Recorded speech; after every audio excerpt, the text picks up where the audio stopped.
Hello नमस्कार दोस्तों, स्वागत है आपका आपके अपने यूट्यूब चैनल सरकारी नौकरी में एक नए वीडियो के साथ। तो दोस्तों आज हम बात करेंगे जो रेलवे में एनटीपीसी और ग्रुप डी में जो मेडिकल एग्जाम कराए जाते हैं, मेडिकल में क्या क्या चेकअप किया जाता है उसके बारे में आज हम पूरी डिटेल देंगे आपको और एक एक चीज को बिल्कुल बारीकी से समझेंगे। तो दोस्तों बने रहिए वीडियो में एंड तक, क्योंकि एक एक पॉइंट है ना जो अपना इम्पोर्टेंट होने वाला है। तो वीडियो को स्किप बिल्कुल ना करें। यदि आप हमारे YouTube चैनल पर नए हैं तो चैनल को सब्सक्राइब कर बेल आइकन का बटन जरूर प्रेस करें। और दोस्तों मेरे टेलीग्राम चैनल पर जुड़ जाएं, जिसकी लिंक मैं डिस्क्रिप्शन बॉक्स में दे दूंगा, जहां से आप रेलवे से या अन्य किसी सरकारी नौकरी से जुड़ी जानकारी को प्राप्त कर सकते हैं। तो दोस्तों हमारा जो फॉर्म डाला था वो आरआरसी हुबली जोन से हमने फॉर्म डाला था अपना। और आरआरसी हुबली जोन में दोस्तों 3 डिवीजन है, हुबली, मैसूर और बेंगलुरु। तो हमारा जो सभी लोगों का जो फिजिकल था वो तो हुबली में हुआ था मेन, और जो मेडिकल है वो अलग अलग जगहों पे कंडक्ट कराया गया था। तो दोस्तों हम वहाँ पे नाइट को आराम से पहुंच गए थे अपने हुबली स्टेशन पे। वहां से हमने एक रूम बुक किया था होटल, और वहां पे हम आराम से खाना पीना खा के नाइट में सो गए थे। सुबह हमको 9 बजे रिपोर्टिंग के लिए बुलाया था वहाँ पे डॉक्यूमेंट वेरिफिकेशन के लिए। तो हम आराम से सुबह तैयार होकर के और फॉर्मल ड्रेस में अपने जो डॉक्यूमेंट वेरिफिकेशन है, जो एड्रेस दिया था वो स्टेशन से मात्र 200 या 300 मीटर की दूरी पर था। हम लोग वहां पे आराम से पहुंच गए थे 9 बजे तक। तो 9 बजे के वहां जाने के बाद उन्होंने क्या किया था कि 30 लड़कों के बैच बना रहे थे। हम लोगों को एक फॉर्म दे दिया था 2-3 पेज का, जिसमें हमको अपनी डिटेल फिल करनी थी। वो हमने डिटेल फिल करने के बाद उनको फॉर्म को वापस रिटर्न लौटा दिया था। फिर उसके बाद क्या किया था उन्होंने कि 30 लड़कों को ऊपर जो अंदर था जहाँ पे डॉक्यूमेंट वेरिफिकेशन चल रहा था, वहां पे सभी लड़कों को ले गए थे। और वहां पे दोस्तों बढ़िया व्यवस्था रहती है, आराम से कुर्सी वगैरह डली रहती है, किसी भी प्रकार की परेशानी नहीं होती है। तो 33 लड़कों को अलग अलग हॉल में बैठा दिया था। फिर वहां पे एक एक लड़का कर करके वहां पे सभी का डॉक्यूमेंट वेरिफिकेशन किया था, डॉक्यूमेंट चेक किए थे। जैसे मूल निवासी तो वहां पे चेक करते नहीं है, काइट सर्टिफिकेट इम्पोर्टेंट है रेलवे की नौकरी में, मूल निवासी का वहां पे कोई चेक ही नहीं करता। तो आपको काइट सर्टिफिकेट जैसे ले जाना है। अगर जो आपने जो फॉर्म भरते टाइम जो काइट सर्टिफिकेट आपने जो बनवाया था उसमें जो उसका नंबर लगा था, तो वो भी ले जाना है। यदि आपके पास अभी आपने नया बनवाया है तो उसे भी साथ में उसको लेके जाना है। और सेंटर का और स्टेट का दोनों का सर्टिफिकेट आपको वहां पे लेके जाने हैं। और तो उन्होंने सभी डॉक्यूमेंट चेक कर लिए थे, और वहीं पे उन्होंने जो अपने आइडेंटिफिकेशन जो मार्क हैं उनको चेक करके वहां पे वो लिख लेते हैं। और हमको वहां पे 24 रुपए चार्ज है, जो फीस है मेडिकल की, उसको वहीं हुबली में ही जमा करवा लेते हैं। और फिर वहां से वो क्या करते हैं, एक मेमो में लिख के दे देते हैं, और आपके जो मेमो के ऊपर लिख देंगे कि आपको मेडिकल के लिए कहाँ भेजा गया है।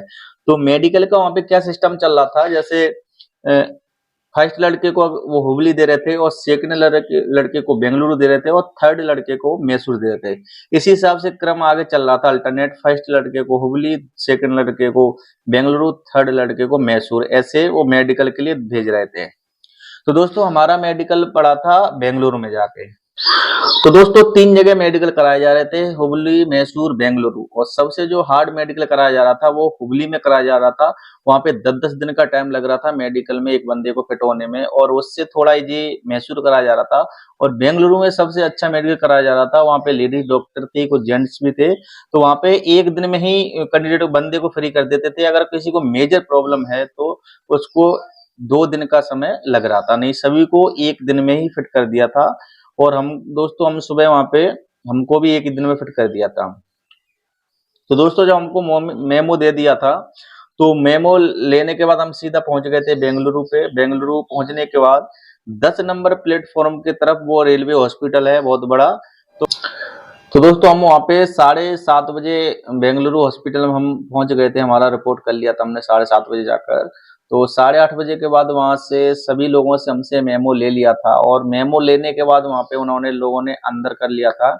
तो वहां पे भी दोस्तों उन्होंने क्या किया था, जहाँ पे ब्लड पे सबसे फर्स्ट उन्होंने क्या किया था, ब्लड चेक कर रहे थे, ब्लड का सैंपल ले रहे थे और यूरिन का सैंपल ले रहे थे। ये चीज सबसे फर्स्ट उन्होंने कराई थी। फिर उसके बाद क्या किया था, 3 कलर की जो रिबन थी गले में डाली थी, एक येलो थी और येलो थी और रेड थी और ब्लू थी।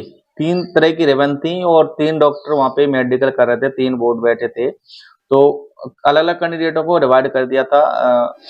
और जो हमारा नंबर पड़ा था वो लेडीज डॉक्टर थी हमारे में, जो 15 कैंडिडेटों का जिसने मेडिकल चेकअप पूरा किया था। तो दोस्तों अब चलिए बात करते हैं कि मेडिकल में वहाँ पे क्या-क्या प्रोसेस कराई गई थी। सब एक-एक बंदे को अंदर बुलाया जा रहा था वहाँ पे। तो जब हमारा नंबर आया था तो हम गए थे, तो सबसे पहले उसने अपना बीपी चेक किया था और बीपी चेक करने के बाद उसने कलर ब्लाइंडनेस चेक किया था, जो कि बुक होती है, पढ़वाई जाती है वहाँ पे, जो वहाँ पे कलर ब्लाइंडनेस के जो स्पेशल वर्ड होते हैं, वो हमने पढ़ दिए थे। फिर उसके बाद हम उसने निकट दृष्टि का जो होती है, एक बिल्कुल छोटे-छोटे अक्षरों में लिखे जाते हैं और बिल्कुल पास से पढ़वाया गया था, वो भी हमने आसानी से पढ़ दिया था। और उसके बाद उसने दोस्तों वहाँ पे क्या है, मेन चीज़ वहाँ पे आँखों पे फ़ोकस करते हैं वो लोग सबसे ज़्यादा। तो वहाँ पे एक मशीन सी बत्ती सी रखी थी, बत्ती सी थी, जैसे कभी 3 बत्ती लाल थी, हरी थी, ऐसी बत्ती जला रहे थे इकट्ठे करीब 5-5 बत्ती जला रहे थे।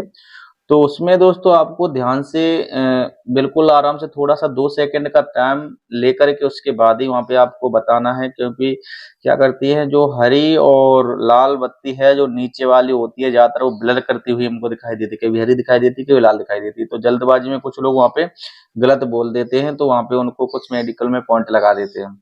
तो आपको क्या करना है, 2 सेकंड का टाइम लेना है और आराम से बिल्कुल सावधानी से बताना है, क्योंकि कभी वो 10-10 बत्ती भी जलाते हैं और पूछते हैं कि इसमें कितनी हरी बत्ती जल रही हैं और कितनी लाल बत्ती जल रही हैं। तो आपको बिल्कुल आराम से बताना है। वो पूछते हैं, वो हरी और लाल भी नहीं पूछेंगे, पूछेंगे ये बताओ कौन-सी कितनी बत्ती जल रही है। तो वहाँ पे आपको बहुत सावधानी बरतनी है।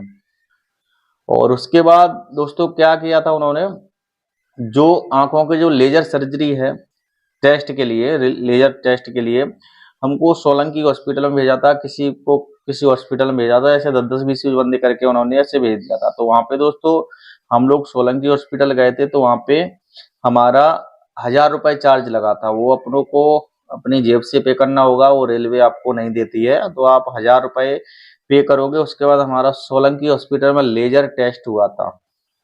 तो लेजर टेस्ट में थोड़ा आप नींद भी अच्छी लेके जाएं पहले ही, जो नाइट को अच्छे से सो के जाएं, क्योंकि अगर जो लोग सो के नहीं जाते हैं तो लेजर टेस्ट करते टाइम उनके आंखों से आंसू आते हैं, तो वहाँ पे डॉक्टर कुछ पॉइंट लिख देते हैं उसमें। तो इस चीज का आप आराम से ध्यान रखें, आराम से सो के जाएं और मुंह को धो के जाएं ठंडे पानी से बढ़िया तरह से, जिससे कि पूरा आंख का जो कचड़ा वचड़ा है निकल जाए, क्योंकि वहाँ पे लेजर टेस्ट में जो जो रेड कलर की लाइट होती है, इतनी तेज होती है, आपकी आंखों पे इतनी भयानक पड़ेगी कि आपके आंसू निकल आते हैं, फिर वो डॉक्टर थोड़ा दिक्कत करता है। तो दोस्तों फिर हमारा वहाँ पे लेजर टेस्ट हो गया था। लेजर टेस्ट, फिर लेजर टेस्ट हमने आके रिपोर्ट अपने डॉक्टर को दिखा दी थी, डॉक्टर को दे दी थी लेजर टेस्ट की रिपोर्ट। फिर उसके बाद उन्होंने क्या किया था, फिर तो बॉडी का जो चेकअप होता है थोड़ा बहुत ही करते हैं, मेनली उनका फोकस आंखों पे रहता है। फिर उन्होंने जो हाइड्रोसिल वगैरह वो चेक किया था, लेडी डॉक्टर थी मेरे में, पर मेरा जो हाइड्रोसिल वगैरह है उसको एक उनका जो अटेंडेंट था उसने चेक किया था। और पाइल्स वगैरह तो नहीं देखा था वहाँ पे, हाइड्रोसिल देखा था और बाकी नौकनी वगैरह देख लिया था, और ज्यादा कुछ वहाँ पे चेक नहीं किया था। जो मेन वो चेक करते हैं, सबसे ज्यादा उनका फोकस रहता है आंखों पे। आंखों पे बहुत प्रकार के आइटम रखे रहते हैं, उन पे वहाँ पे पूछते हैं बत्ती बत्ती जला करके। तो आपको उस चीज का बड़े आराम से ध्यान रखना है, सावधानी बरतनी है, थोड़ा 2 सेकंड का टाइम लेना है, उसके बाद बताना है। और दोस्तों वहाँ पे एक चीज और होती है, जैसे आपको जो वहाँ पे दृष्टि का जो होता है डिस्टेंस विजन के लिए, वो क्या करते हैं, एक चार्ट लगा रहता है, उस पे सी ओनली सी अक्षर रहता है, कभी ऐसा कटा रहता है, कभी ऐसा कटा रहता है, कभी नीचे झुका रहता है। तो वो अटेंडर होता है, तो आपको 6.5 मीटर की दूरी पे वहां पे खड़ा कर दिया जाएगा और अटेंडर आपसे पूछेगा इस सी का मुंह किधर है, ऊपर को है, नीचे को है, और दाएं है, बाएं है। तो वो आपको आराम से बताना है दोस्तों, क्योंकि ग्रुप डी में 6/9 मेडिकल मांगते हैं, तो 6/9 में किसी को दिक्कत नहीं होनी चाहिए, क्योंकि अक्षर वहां पे बड़े बड़े ही रहते हैं 6/9 में। 6/6 के जो अक्षर होते हैं वो थोड़े बारीक रहते हैं, उनमें थोड़ी प्रॉब्लम आती है। और डॉक्टर फिर क्या करता है, उसके बाद क्या किया था हमारा कि हमको 6.5 मीटर की ही दूरी पे लगभग खड़ा कर दिया था, और फिर डॉक्टर ने एक वहां से वर्ड बोल रहे थे, जैसे वन बोल रहे थे, फिर बोल रहे थे तुम बोलो, रिपीट बोलो जो मैं बोल रहा हूँ।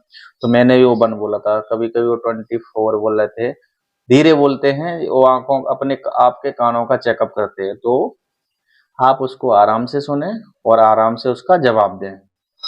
तो दोस्तों बीपी के टाइम आपको बिल्कुल घबराना भी नहीं है, आपको बिल्कुल आराम से नॉर्मल बैठना है कुर्सी पे जाकर। डॉक्टर आराम से आपसे नॉर्मली बात करते हैं, किसी भी प्रकार का दबाव प्रेशर लगा के बात नहीं करते, ना ही अकड़ के बात करते हैं। आप आराम से नॉर्मल बैठिए, नॉर्मल रहिए, जिससे आपका बीपी हाई और लो ना हो दोस्तों।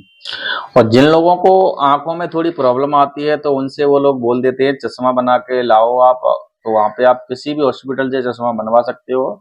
तो उसके भी क्राइटेरिया अलग अलग दे रखे हैं, तो आप उस हिसाब से आराम से पास हो जाओगे। रेलवे में मेडिकल का इतना बड़ा कोई इश्यू नहीं है, और आपको मेडिकल के हिसाब से पोस्ट दी जाती है, मेडिकल कैटेगरी रहती है वहाँ पे। वैसे तो ग्रुप डी में A2 से स्टार्ट होता है, A2, A3, B1, B2, B3 और C1, C2 इस तरह से वहाँ पे मेडिकल होते हैं। तो और अगर आप लास्ट में जब मैडम बोलती है आपसे जाइए, तो आप वहां से पूछ भी सकते हो कि मैडम हमको क्या मेडिकल मिला है। तो डॉक्टर अच्छे होते हैं रेलवे के, वो बता देते हैं आपको A2 मिला है, B2 मिला है, ये सब चीज बता देते हैं। तो अगर जिसको A2 A3 मेडिकल मिल रहा है, B1 मिल रहा है, तो वो तो 100% श्योर है उसको एक ना एक पोस्ट तो मिल ही जाएगी दोस्तों। अगर जिसका C1 मेडिकल मिलता है और B3 वगैरह मिलता है, तो उनको थोड़ा प्रॉब्लम आती है। अगर उनके नंबर अच्छे होते हैं, तो उनको कोई ना कोई पोस्ट आराम से मिल जाती है।